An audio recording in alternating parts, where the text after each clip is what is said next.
Hello mga ka-G, so dito na naman tayo ngayon para maglakad na naman tayo papunta sa duty. So yan na, medyo madilim pa yung araw. So ito yung for today's video pala tayo ngayon is ang maglalakad tayo ngayon papunta sa duty natin. Nagtitipid tayo kasi nga walang budget. Paano masabi? So ayan na, maglalakad tayo ngayon. So medyo madilim pa kasi 5 AM pa ng umaga yan. So yan na, so yun, dito na tayo banda sa may so may mga lights dyan. Medyo hinarap ko yung camera kasi nga para makita naman tayo.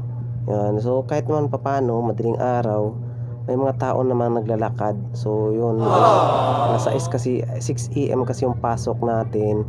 So dito lang muna tayo naglalakad. Exercise lang din sa umaga. Parang nag-jogging pero naglalakad lang ako dyan kasi pawis. Pangit naman kasi pagdating sa sa duty, pawis ka. Mas magandang ganito lang lakad para at least pagdating doon, medyo kunting pawis lang. So medyo maliwanag na dyan banda kasi malapit na tayo sa simbahan. So yun, ayan na yung natin. So yun, may mga sasakyan, may mga motor naman din.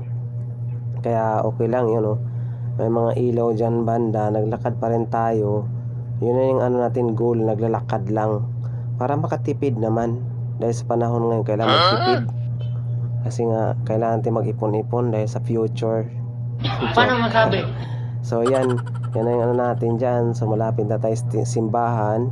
So syempre naman, pagdating natin ng simbahan, huwag nating kalimutan magpasalamat kay God kung ano yung mga dumating na grasya sa ating buhay. So dyan, yun na, dumaan tayo kay Santo Niño para magpasalamat sa araw-araw na blessing.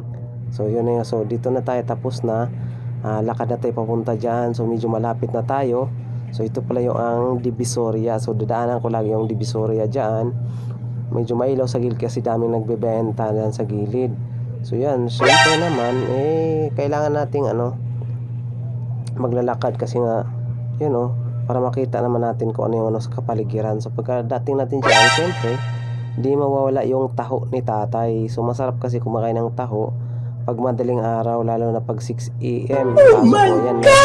Bumili tayo ng 10. Siyempre masarap ang taho Yun yung natin dyan sa umaga. Nagtataho ako pag sa umaga. Yan, sarap ng taho. So kailangan nating magtaho para ma-energetic naman. Kasi hindi kasi ako nag-agahan kumakain bago mag-duty kasi madaling araw pa, walang gana kumain ng kanin. So yan na, yun na yung 10 natin. So yun, kakainin na natin dyan. So pagdaan ko pala dito, hindi pa open yung mga tindahan kasi sobrang aga pa, mga 6 AM pa yan sila mag-o-open dyan. So yun na, kainin mo natin yung taho. So yun pala, naubos na pala. Naubos na natin. Kaya yun, nakita ko na. Syempre naman, di naman tayo pwedeng magtapon lang ng mga basura kahit saan saan. May mga tapunan din tayo. So dito ko itatapon siya kasi dyan yung tapunan ng mga basurahan. Yan, tapon ko na dyan.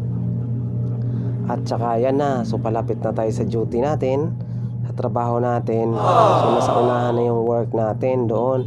So nasa likod pa tayo ngayon.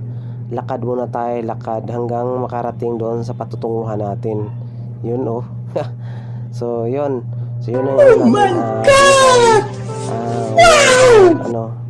nagtatrabaho. So walang choice kundi maglalakad kasi wala naman tayong masakyan kasi papunta dyan. Ganun lang din, sasakay tayo. Sayang naman yung 20 pesos. So 20, bababa ka naman din sa unahan, lakad ka naman punta, ilakad ko na lang. So ayan na, so nandito na pala tayo. At saka dito na po yung namin, dito na ako nagtatrabaho. Supermarket po siya. So naglalakad na ako dyan, palapit na kasi ako yung opening. Ako yung mag-open ng store. So yun na, so may nag-aantay tayo sa mga kasamahan dyan kasi mga opening din sila. So dito lang din